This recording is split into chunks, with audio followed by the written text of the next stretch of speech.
2 años para hacer la segunda parte de este vídeo. ¡Mae mía, mae mía! Pues vais a flipar aún más que en la anterior. Porque sabéis que matar gente, separar países y ganar títulos militares, todo eso se puede hacer con teatro. Os va a estallar la cabeza así. Bienvenidos a ASMR con Shazu en Taila. Sexy. Como siempre, información de todo lo que vamos a hablar en la descripción del vídeo. Y curiosidades del teatro, parte 2, dentro intro. En el teatro romano se mataba a gente. En la antigua Roma las dos cosas más importantes eran la guerra y la política. Y cuando estas estaban en auge se llamaba el tiempo del negotium, es decir, del no ocio. Pero ¿y qué pasaba cuando no había guerras y, bueno, la política se tomaba un descanso? Pues que llegaba el otium. Y las ciudades romanas se volvían locas con las fiestas, concretamente con las ludi circenses y las ludi scaenici. O sea, los juegos escénicos... Joder. Voz. Estoy hablando, por favor. O sea, los juegos circenses y los juegos escénicos. Y en esta época todo lo que fueran colorines y fiesta era básicamente lo que demandaba el público. Así que por un lado la pantomima lo petaba y el teatro de texto tenía mucho de gesto. Y claro, pues todo era una juerga. Mucha gente ya en la época se quejaba del desorden y del ruido durante las representaciones. Tal es así que la gran mayoría de obras romanas suelen empezar con un prólogo pidiendo por favor, Diosito mío, que se callen. ¿Por qué no te callas? Pero con más clase, claro. Si queréis que os favorezca, que me desviva porque vuestros beneficios se acrecienten sin par, en tal caso habéis de guardar silencio durante la representación y así podréis ser todos vosotros jueces ecuánimes e imparables. Pero claro, es que hay que tener en cuenta que los espectadores estaban acostumbrados más a ver circo. Y a la gente pues no se le tenía por qué ocurrir cambiar de hábitos cuando pasaba del circo al teatro. Y claro, pues muchas veces las cosas se le fueron de las manos. Aunque esto que voy a contar no es lo que pasaba en general, ¿vale? En algunas representaciones se llegaron a torturas reales e incluso a la muerte. El caso más flagrante fue una representación en la que se sustituyó a un actor por un condenado a muerte en una obra de Hércules y se le quemó vivo delante de todos los espectadores. Muerte espectacular donde las haya, ¿eh? Y nunca mejor dicho. Número 2. El niño que nació en el teatro. En esta obra, un espectador se levanta de la platea, a oscuras, agita un forceps sobre su cabeza y ofrece a los actores subirse al escenario para asistir a un parto que estaba ocurriendo entre bambalinas. Este espectador era ginecólogo y la verdad es que el parto tenía pinta de estar siendo bastante complicado al parecer. Y es graciosísimo porque las crónicas de la época hablan de que había como una especie de actuación dentro de la actuación, mira, os leo. La lucha entre el entusiasmo y el rechazo, los bravo y los fuera, los silbidos y los aplausos, los gritos, las quejas, la intranquilidad y la excitación que seguían a cada acto y que llegaron a formar parte de la obra, convirtieron el Teatro Lessing en un local de reunión rebosante de una muchedumbre apasionada e insurgente. La verdad es que no sabemos qué pasó con el niño, pero desde luego fue literalmente el parto más espectacular de la historia. Número 3. El origen de las máscaras que representan al teatro. Bueno, no me digáis que no conocéis esto. Hay hasta un emoji al respecto. Pues estas máscaras son básicamente dos musas griegas, Thalía y Melpómene.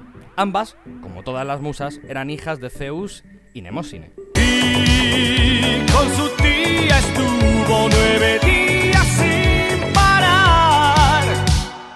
Y, como todas las musas, inspiran a hacer cosas. Por un lado, Thalía viene del verbo griego zaleo, que significa florecer. Y ella inspiraba la comedia y la poesía pastoril. De hecho, era una divinidad que se asociaba a lo rural y se la representaba normalmente como una jovencita vivaracha y risueña. Y casi siempre se la representaba llevando una máscara cómica. Y Melpómene, que viene del griego melpomeni, que significa la melodiosa, esto tiene que ver, ya veréis, pues al principio de hecho era la musa del canto y de la armonía musical, no de la tragedia. Pero al final acabó siendo la musa de la tragedia. Y se la representaba vestida muy bien, con lujos ahí, ostentosa, pero con una mirada severa. Y al igual que Thalía se la solía representar con una máscara, en este caso una máscara trágica, aunque a veces se la representa con un cetro y un puñal ensangrentado.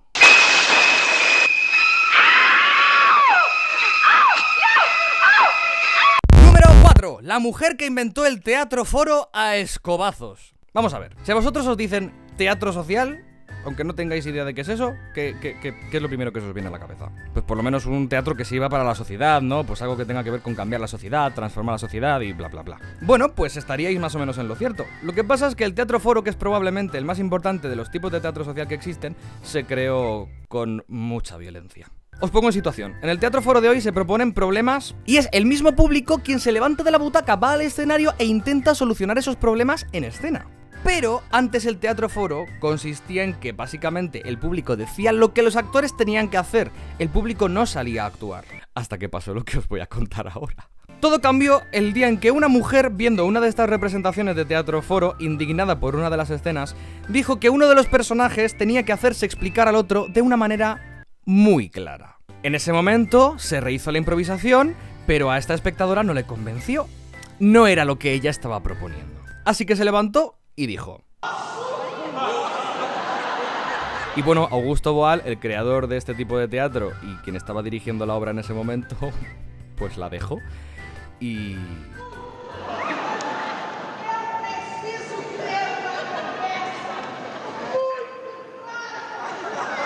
E começou a dar nele, né? Dar porrada nele. Eu pulei em cima da mulher, mas eu acabei lá com cenografia, caí lá para trás, os outros vieram para tentar ajudar. Es que hay que estar pinzado, tío. Boal no la entendió cuando dijo que quería tener una conversación muy clara. Y mira tú por dónde, esta señora se inventó el Teatro Foro. Y qué maravilla que esté grabado. Os dejo como todo este vídeo en la descripción. Y si queréis más información sobre el Teatro del Oprimido concretamente, hice un vídeo hace bastante tiempo ya explicándolo con todo detalle. El hombre que creó una compañía de teatro desde la cárcel. Este hombre se llamaba Cipriano de Rivas Cherif. Joder el nombrecito. Pues a este hombre se le fue la olla. Básicamente era el típico creador vanguardista que en los años 20 y 30 en España pues quería renovar la escena española. Y creó un estudio mazo de guay, muy chévere, muy chido. Pero ¡oh, sorpresa! Vio su actividad interrumpida en 1936 tras el estallido de la Guerra Civil Española. Así que Cipriano dijo, uy, mejor me voy... y huyó a Francia. Pero ¡oh, sorpresa! En 1940 la Gestapo le detiene en Francia y le extradita, ¡oh, sorpresa!, clandestinamente a España otra vez. Cosas nazis. Y claro, pues ya un tribunal en España le condena a muerte por adhesión a la rebelión, pero al final le conmutan la perpetua. Vamos, que en vez de morirse se quede toda la vida en la cárcel. Y en el 42, después de pasar por un montón de cárceles y tal, pues acaba en la colonia penitenciaria de El Dueso, más conocida como La Isla del Diablo. Y aquí la cosa se pone interesante. A petición de los mismos presos, en su mayoría políticos, aunque no solo, funda un grupo de teatro. Y todo fue gracias a uno de los alcaides de la prisión, al que le encantaba el teatro. Y durante 3 años hacen de todo. Hacen El alcalde de Zalamea, La vida es sueño, Hamlet, hacen zarzuelas, hacen espectáculos de variedades. Llegará a montar hasta una 30 de espectáculos. O sea, le llegan incluso a encargar obras desde los altos mandos de la cárcel. ¿Y sabéis lo mejor de todo? Que es que lo dejó por escrito. Durante su estancia allí escribe 2 libros de teoría teatral. Este primero lo creó y lo usaba como referencia para dar clases, ¿no?, a la gente de la cárcel. Y este otro es una crónica de su experiencia allí. Desgraciadamente, la aventura acabó con la llegada de un nuevo alcaide, que no era tan majo, y que acusa a Rivas Cherif de un complot revolucionario internacional y no sé qué. Y le encierran en una celda de castigo. Con la intención de que, bueno, fuese eventualmente acusado de propaganda ilegal y, pues bueno, que le mataran probablemente. Pero en 1946 consigue escapar, consigue llegar a Madrid y conseguir un pasaporte, se pira de España y se reúne con su familia en México, donde muere rodeado de su familia mexicana. Es que esto es una historia de película. O sea, Dios, que alguien haga una peli de Cipriano de Rivas Cherif, por favor. Número 6. Prohibido silbar en teatro. Esta es mítica, pero su origen es muy interesante y en realidad tiene bastante sentido. Al parecer, en el siglo XVII, precisamente por trabajar con cuerdas, los tramoyistas, la gente que mueve todas las poleas y tal de un escenario, eran los marineros, y cuando no conseguían trabajo o simplemente la temporada baja, pues encontraban una opción laboral trabajando de tramoyistas en teatro. Y claro, en alta mar, por el ruido de las olas, los marineros no podían comunicarse a gritos. Se comunicaban por un sistema codificado con silbidos. Mummy, can you whistle? It takes a lot of practice. Oh, yes. Y claro, pues ese sistema, pues se lo llevaron al escenario. Así que os podéis imaginar el desastre que podía ser silbar durante una representación o durante un ensayo. Es que claro, si un actor silba en escena, podría a lo mejor estarle diciendo al tramoyista que le tire un saco de arena en la cabeza. Así que ya sabéis, si trabajáis en teatro, no silbéis, por si acaso hay algún marinero despistado todavía, y por si acaso, si sois espectadores, tampoco. Sófocles ganó un título militar por hacer teatro. Y de hecho, no fue solo uno. ¿What? Pongámonos en contexto. Todo el mundo ha oído hablar de las tragedias griegas. Pues bien, estas se representaban en Atenas en unas fiestas llamadas las Grandes Dionisias, que se preparaban durante varios meses y en las que se representaban estas obras. El caso es que la responsabilidad de cada pieza solía recaer en una persona que hacía como las veces de dramaturgo y de director, diríamos a día de hoy. Y entre estos, por supuesto, estuvieron los grandes trágicos griegos, Sófocles, Esquilo, Eurípides, etc. Y le dedicaban mucho trabajo a hacer estas obras, porque los autores que ganaban durante las fiestas conseguían un gran prestigio social. Tal es así que se convertían en los candidatos predilectos para los cargos políticos y militares. Y teniendo en cuenta que concretamente Sófocles ganó 20 veces a lo largo de toda su vida, pues su currículum griego era bastante imponente. De hecho, se sabe que entre el 441 y el 439 a.C. fue, junto a Pericles, el encargado de estrategia militar durante la guerra de Samos. ¿Y sabéis por qué? Por escribir Antígona, tío. Y hablando de guerras, Bélgica se separó por teatro. Bueno, más bien por una ópera, por La Muda de Portici. Todo pasó el 25 de agosto de 1830. Bélgica pertenecía aún a los Países Bajos, ¿vale? Y les gobernaba un tal William I. Total que este hombre, este rey ahí con todo su flow, dijo: pues voy a organizar un festival en mi honor. Festival tocho, ¿eh? Que si procesiones, que si fuegos artificiales... Vamos, un despliegue de medios. Y puso esta ópera como cierre del festival.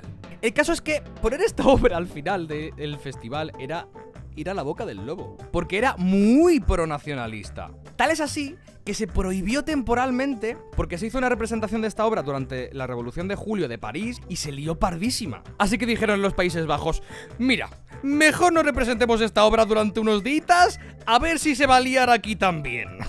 Total, que si querías mantenerte en el poder, esta obra no era una de las que tenías que tener en tu repertorio. Pero al Guillermito I le pareció una idea maravillosa levantar la prohibición de esta obra justo al final de una fiesta dedicada a sí mismo. Así que total, este día, el 25 de agosto de 1830, como os decía, pues estallaron disturbios en Bruselas, hubo saqueos en las tiendas, y hubo una batalla dentro del teatro, y se produjeron una serie de levantamientos que serían el origen de la llamada Revolución Belga, que eventualmente llevaría a la independencia de Bélgica de Países Bajos. Y todo por una ópera. Mei Lang Fang y los zapatos más incómodos del mundo. Hablando de ópera, ¿veis a este tío? Es un alumno de la llamada Ópera de Pekín, que es un tipo de teatro clásico chino. ¿Veis estos zapatos? Bien, pues se llaman, no sé pronunciar chino, así que me la juego, Zai Qiao. No sé ni lo que estoy diciendo. Y son lo más incómodo del mundo, porque te obligan a andar permanentemente con las puntas. Originalmente eran zapatos que solo usaban las mujeres a las que se les miniaturizaban los pies con fajaduras desde los primeros días de vida. Porque claro, si no, no les cabían en los pies. Un poquito extremo los chinos, un poquito. Nada más. Pero en la ópera china, ¡oh sorpresa!, no había mujeres. Así que los actores llamados Tan hacían de mujeres. Y claro, pues ellos se ponen estos zapatos, aunque a ellos no les miniaturizan los pies. Pero claro, les quedan como que muy pequeños esos zapatos, como os podéis imaginar. Pues de entre todos los actores, Mei Lang Fang es probablemente el más importante de todos. Pero porque es que estaba muy loco. Os voy a contar cómo entrenaba él, ¿vale? Al principio intentaba subirse con los zapatos subido un ladrillo y simplemente aguantar. Pues bien, la primera vez me temblaban las piernas, fue una tortura. No conseguí permanecer más de un minuto sin que se me hiciera tan insoportable que tuve que saltar. Pero al cabo de unos intentos, mi espalda y piernas desarrollaron los músculos adecuados y aprendí a mantenerme firme sobre el ladrillo.